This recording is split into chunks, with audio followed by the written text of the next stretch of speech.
আমানতদারিতার ব্যাপারে রাসূল সাল্লাল্লাহু আলাইহি সাল্লাম বলেছেন, আরবাউন ইযা কুননা ফীকা ফালা আলাইকা মা ফাতাকা মিনাদ দুনিয়া। পৃথিবীর সমস্ত কিছু তোমাদের যদি ধ্বংস হয়ে যায়, চারটি জিনিস যদি তোমাদের থাকে, তাহলে পৃথিবীর সব হারিয়ে গেলে তোমাদের চারটি জিনিস যদি থাকে, তাহলে সব তোমার কাছে আছে। এক, হিফজু আমানত, আমানত রক্ষা করা। দুই, ওয়াসিদকু হাদিসি, সত্য কথা বলা।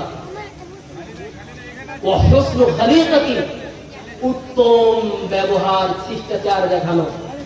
চার, ওয়া ইফাতুল তুমাতিন, এবং হালাল ভক্ষণ করা। এই চারটা জিনিসের প্রথম আল্লাহ রাসূল বলেছেন আমানতকে রক্ষা করা। সিলসিলাতুস সাহিহা হাদিস নম্বর 733 নম্বর হাদিস।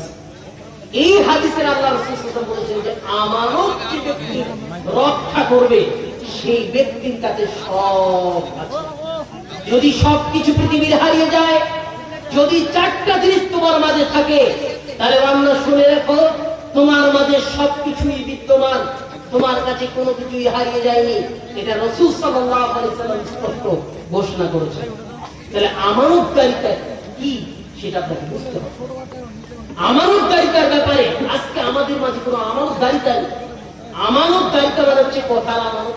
যে একটা কথা আমি আপনাকে বললাম, ভাই এই কথাটা তুমি মানুষের কাছে বলিও না, কথার আমানত। একজন ইমাম মসজিদে রয়েছে, তার একটি আমানত রয়েছে। একটা মাস্টার স্কুলে রয়েছে, তার আমানত রয়েছে। এই প্রত্যেকটি আমানত আল্লাহর দরবারে বুঝিয়ে দিতে হবে।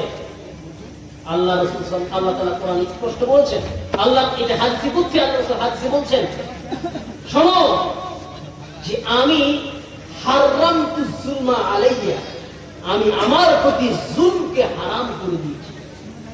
অতএব শোনো, আমানতদারিতা সদা সর্বদা তোমাদের বজায় রাখতে হবে। আমানতদারিতা আর আমানত খেয়ানতের ব্যাপারে আল্লাহ রাসূল সাল্লাল্লাহু আলাইহি ওয়াসাল্লাম কি বলেছেন?